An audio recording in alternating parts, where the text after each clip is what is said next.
my guide, and my salvation, by night and by day, through his holy prophet, throughout me. Amen. And this is information that my grandfather once told me, because my grandfather was born in Georgia. He was Muskogee, and then he moved to Florida. And even in the early 1900s, as a child, he told me of many of the rebellions of the quote-unquote black Seminoles who were actually Moors. Remember, these particular, when you do your research, you see that these Seminoles were wearing turbans. They were wearing turbans. You know, and I'm going to get into some of the more famous Seminole warriors that gave, at the time, it was Andrew Jackson was the president, they gave him hell. And even in the National Archives, Andrew Jackson said, this is not an Indian war, this is a Negro war, referring to our particular stock. And they actually never were defeated. Some of them, they had peace treaties in the whole nine, but at the end of the day, really, the Seminoles never really defeated. A lot of Seminoles were also part of the Gullah people of South Carolina. But I'm going to read The Forgotten Rebellion of the Black Seminole Nation. This is an article they had in February 11, 2014. And it goes on to say that the Seminole Nation of Florida had one of the most amazing, if not one of the most important alliances with freed African slaves. Many Native American nations formed partnerships and deep relations with African slaves. Both groups fought for freedom and the right to exist in peace, away from the colonizing forces trying to stomp them out.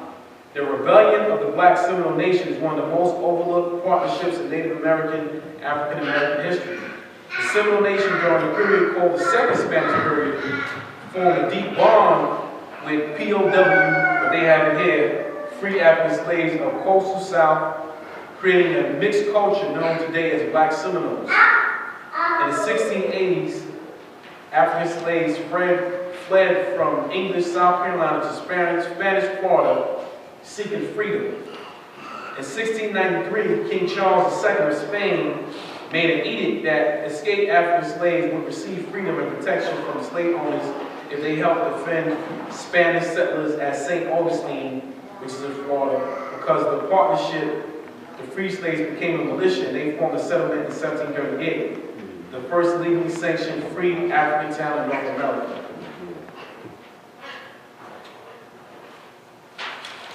Because you have to remember that Florida was owned by Spain. So you have to bring all that, you got to pull all the pieces together. Florida was owned by Spain and the Moors were pushed out of Spain.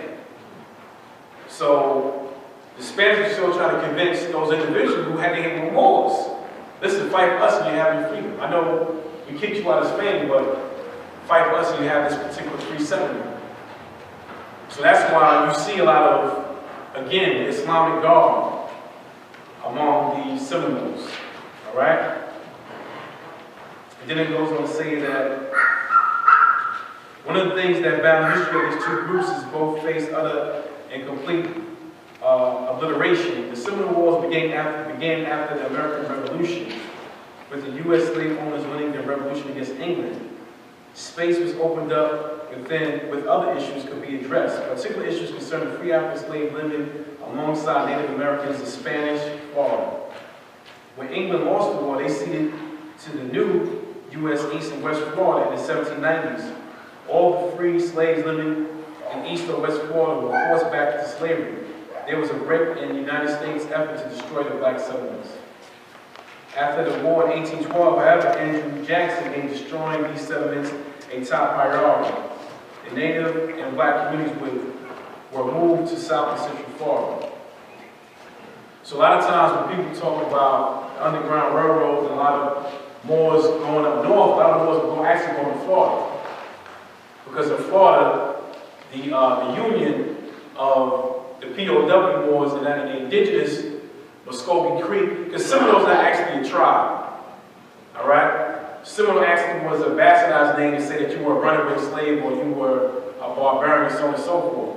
So the Seminole was actually a combination of the Muskogee and Creek and the Yamasee, the indigenous mound builders that were already down there. So once they unified with the POW Moors, you couldn't really tell one from the other. So they just said, all right, all you guys are just black Indians. That's pretty much what they did. And when they passed the Indian Remove Act, I believe it was in 1870, what they did was, okay, all the rebellious ones, we want to push them, all the dark skin, or the Negroid stock, we want to push them to Oklahoma. So that's how a lot of Seminoles wound up going to Oklahoma, because when they passed the Indian Remove Act, that's when they took us from off that land and were pushed to Oklahoma. And they had more of the mulatto European mixture, which is there today. And now they're trying to say that you can't be a member of the Seminole Nation because you have, quote unquote, slave blood or African blood, whatever the case may be. And this is another article from the same time period.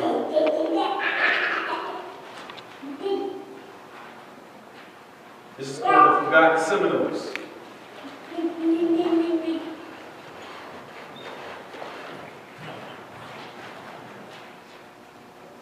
This was one legendary Seminole warrior, chief. You can look him up. His name was Chief Abraham. So you can see the Hebrew name, Abraham. And this guy, Abraham, he was no joke. I'm just going to read a little bit. It stated, in the First Seminole War, Abraham fought against General Andrew Jackson's troops.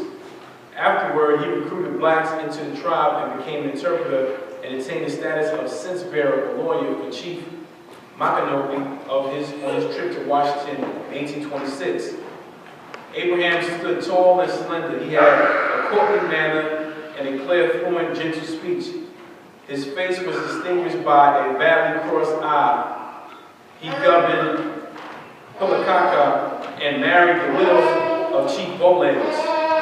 Billy Bowlegs was another famous Seminole chief. They were scared to death of him, so he went down to Louisiana. But Bowlegs gave him hell. One of the reasons why they gave him hell because they had a system of guerrilla warfare. They knew how to fight in swamps.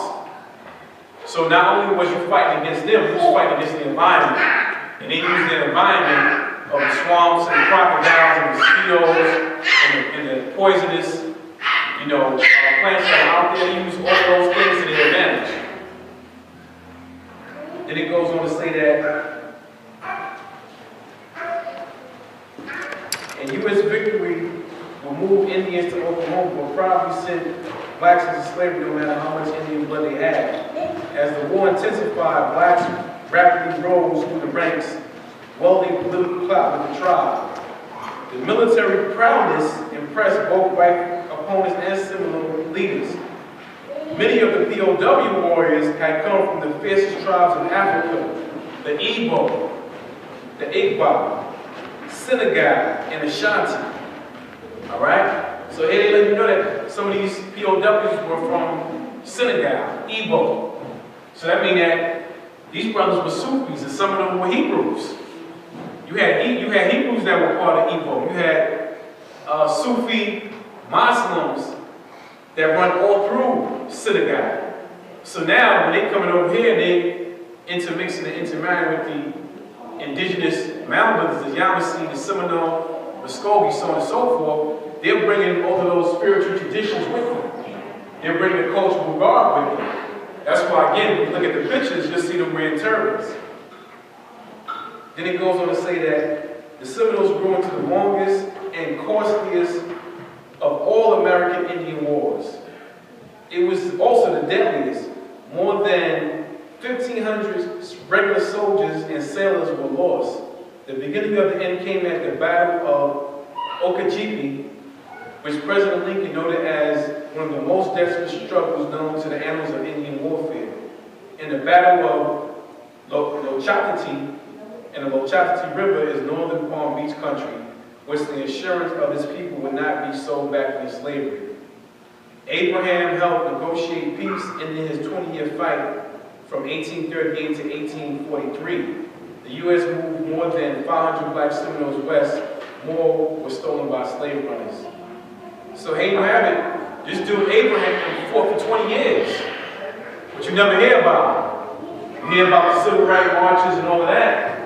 But they don't tell you about Abraham. They don't tell you about Chief Black Horse. They don't tell you about Billy Bowleg, all these dudes, they fought 20, 40, 50 years. They refused to be slaves.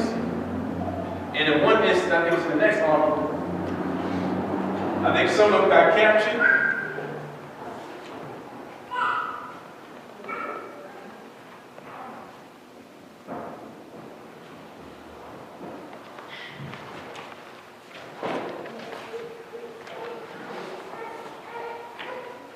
Yeah, some of them got captured in a U.S. Prison camp, and they starved themselves for like 5 days. And I think they got some grease from somewhere. They put it in their bodies, they took their shirts off, they slid through the bars, and that's how they escaped. And then they was on the run for like a week or two, and they ate like roots and berries until they got back to their encampment out in the swamp. So that's how fierce these dudes was. Like, they refused to be enslaved. They never talk about this. They always tell you about how people were hung, so on and so forth. But they don't want to tell you about the rebels because it's going to tie them back to being, the whole Moorish paradigm. Because again, Florida, owned by Spain, Moors being pushed out of Spain, going into slavery. Now they're being run to Spain because there's encampments of Moors, indigenous Moors, already in Florida. So you got to be able to tie all the pieces together. And then it also says about, they actually have a picture of Abraham and his wife, Hagar. She was married to Billy Bowleg, and then after that, Abraham married her. And he goes on to say that he was born in 1787. He was born in Georgia, then he moved to Pensacola, Florida. He was a servant for a doctor at one time, and he actually fought for the British Army. And he fought during the 1812 war. So now you go into the whole paradigm of when people say the Moors fought for the British, so on and so forth. Now you have a war. Abraham, with a Hebrew name, with a turban, he fought for the British. This is historical proof of Moors fighting for the British. All right? Even when you look at the Ethiopian regiment, that's another group of Moors, Hebrew Moors that were here in the Americas fighting during different wars. But then it goes on to say that he fled the army of Andrew Jackson and helped build a fort at Prospect Bluff in Florida when Nichols and Upper Creek Chief Joseph Francis set sail for England in 1815. Abraham stayed behind in the fort he had become haven for Africans who escaped from slavery. So again, those individuals who escaped, those POWs, they were Moors, remember, Senegal, Igbo tribes, so on and so forth. Those are part of the whole Moorish Empire over there in West Africa.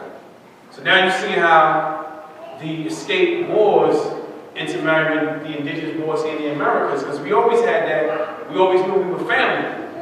So it was only right that we unified for the rebellion. Then it goes to say that the fort was attacked and destroyed during the First Civil War, 1817 to 1818.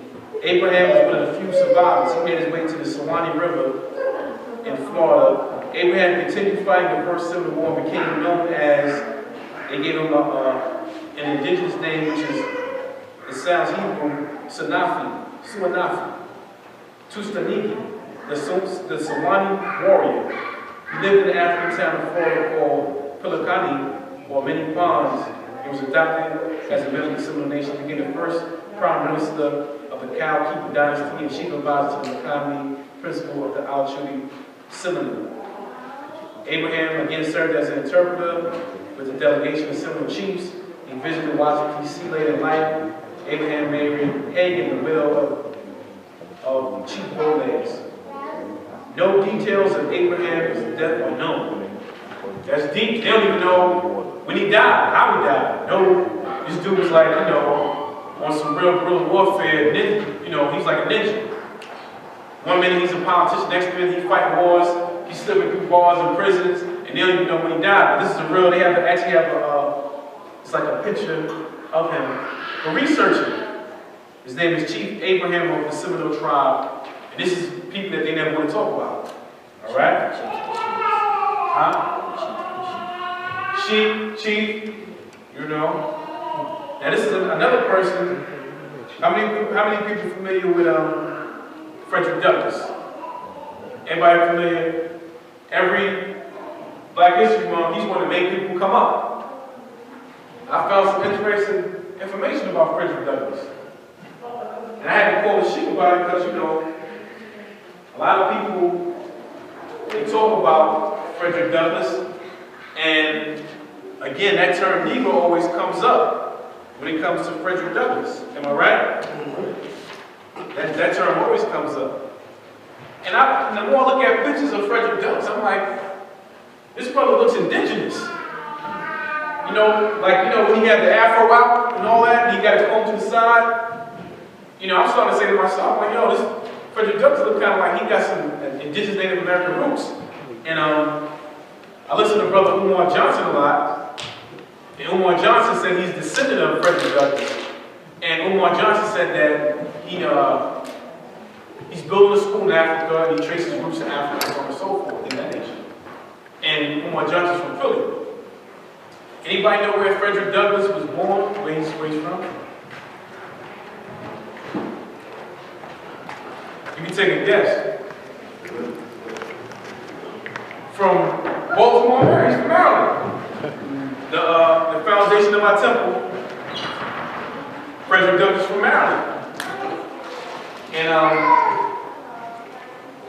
Maryland, the state of Maryland has a deep history of Moors and Native Indigenous Moors. Like I said, that whole area of Maryland, D.C., you had the Wabanaki Moors that were out there. You know, you had, again, Benjamin Banneker, whose ancestry goes back to West Africa, as I mentioned. He helps lay down a foundation for the White House and the government of the country. You had the Lenni Lenape. You had the Iroquois Confederacy, which was a conglomerate of different Native American Moors. So it's a lot of historical information. But this is from the Frederick Douglass Encyclopedia. All right? You can probably get the book. It's a whole book. It's called the Frederick Douglass Encyclopedia. So sometimes it's good to hear words from the individual's mouth. So I'm going to read what this is actually what Frederick Douglass said. And I also downloaded Frederick Douglass's information he wrote down. This is on handwriting from Library of Congress and National Archives. Right? So this is not something that somebody else is saying. This is Frederick Douglass's own handwriting.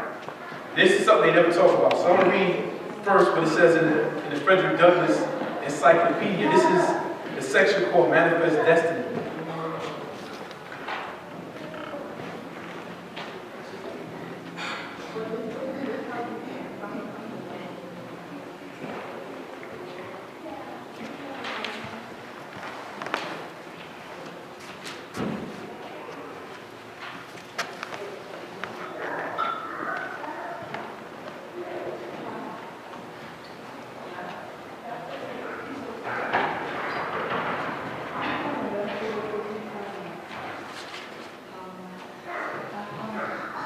Here we go. The first thing, give a little bio. Frederick Douglass was born in Maryland and spent his childhood years there. In 1877, he stated to an audience, "I am an Eastern Shoreman." With all that name implies, he continued, "Eastern Shore corn and Eastern Shore pork gave me my muscle." All that is good except for pork, but you know they was eating pork heavy back then. But I love Maryland and the Eastern Shore. Frederick Douglass was born in Talbot County on the Eastern Shore of Maryland in either 1817 or 1818. His mother was a slave woman, Harriet Bailey, and his father, an unknown white man. Separated from his mother at an early age, he was raised by his grandparents, Isaac and Betsy Bailey. Betsy was of Native American descent. He referred to his heritage in a speech at the Carlisle Indian Institute. So this is him speaking at the Carlisle Indian Institute. This is his own word. He goes on to say, I rejoice beyond expression at what I have seen and heard in the Carlisle School for Indians. I have been known as a Negro, but I wish to be known here now as an Indian. Again, I have been known as a Negro, but I wish to be known here and now as an Indian. This is from Frederick Douglass' own words. He's saying, I want to be known as Indian because my grandma was Indian. My grandma was Indian, that means my mother was Indian. And he was of mixed ancestry. His father was a pale European, but we know they don't have no dominant genes, so I don't see no European in Frederick Douglass.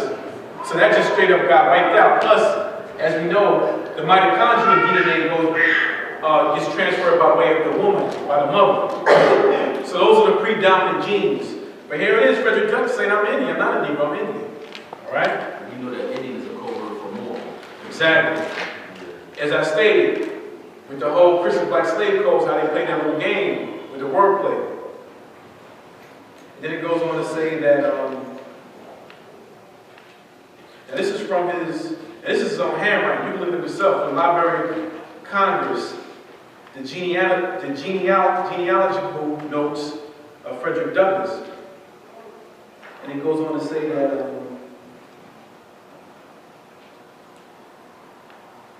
Isaac and Betsy Bailey,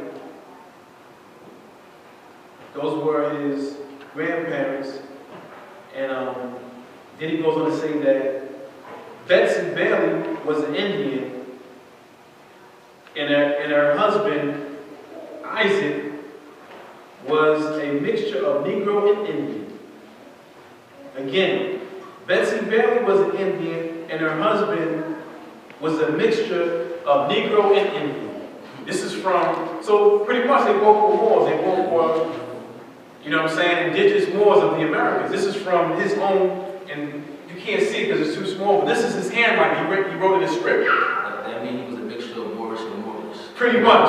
Negro and Indian, so he's saying on both sides. There's two brands. And it's down me to say that because, you know, every now and then I run into Umar Johnson. I'm like, I'm have to question the brother. I'm like, brother, I went to the National Archives and I read his grandmother's Indian, his grandfather's a mixture of Negro and Indian. So he's saying, and he's born in Maryland, so why not trace those part of it? What's wrong with tracing that part? And this is overwhelming evidence, because this is, like I said, this is DNA being passed from the matriarchal bloodline in Maryland. So how could you skip that? Now you got proof of your bloodline being here in the Americas, and you don't ever talk about that. So that just bugs me out right there. But yeah, Frederick Douglass. And if you really start looking at, like if you go on Google, you put images, you see some of his other images, you can really see the indigenous features that Frederick Douglass has. You know, especially when he got his hair out and everything. So that was real, very interesting information to me.